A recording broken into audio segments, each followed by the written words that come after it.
రణవీర్ చీకటి పడగానే ఎలాగైనా సరే అంజుని తీసుకువెళ్ళాలని అమరి ఇంటి బయటే వెయిట్ చేస్తూ ఉంటారు.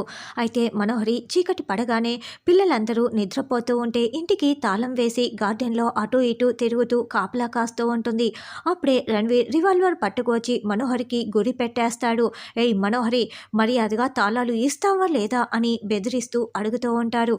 గుప్తా గారు ఇదంతా గార్డెన్లో నిలబడి చూస్తూ ఉంటారు. ప్లీజ్ రణవీర్, వద్దు రణవీర్, వద్దు రణవీర్ అని మనోహరి బతిమలాడుతూ ఉంటుంది. ఏయ్, ఇస్తావా లేకుంటే నేను షూట్ చేసి నీ ప్రాణాలు తీసేయమంటావా? మర్యాదగా తాళాలు ఇవ్వు అని రణవీర్ గట్టిగా నిలదీస్తూ ఉండటంతో మనోహరి భయంతో తాళాలని ఇచ్చేస్తుంది. వెంటనే రణవీర్ తాళం తీసుకొని ఇంటి లోపలికి వచ్చేస్తాడు. పిల్లలందరూ బెడ్రూమ్లో నిద్రపోతూ ఉంటారు. అయ్యో, ఇప్పుడు ఏం చేయాలి అని మనోహరి తెగ టెన్షన్ పడుతూ ఉంటుంది. అప్పుడే ఉన్నట్లుండి గాలి రావటంతో మనోహరి కట్టిన ఆ తాయెత్తు కాస్త ఇంటి గుమ్మం దగ్గర ఊడి కింద పడిపోతుంది. వెంటనే లోపలికి ప్రవేశిస్తుంది. రణవీర్ నేరుగా పిల్లలు నిద్రపోతున్న బెడ్రూమ్లోకి వెళ్ళి చూడగా అక్కడ అంజు ఉండదు.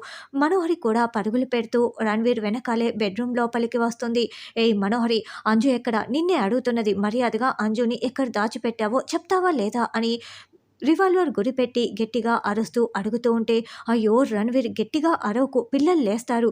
నిజంగా నాకు తెలీదు అంజుని నేను దాచిపెట్టలేదు అని మనోహరి చెప్తూ ఉంటుంది.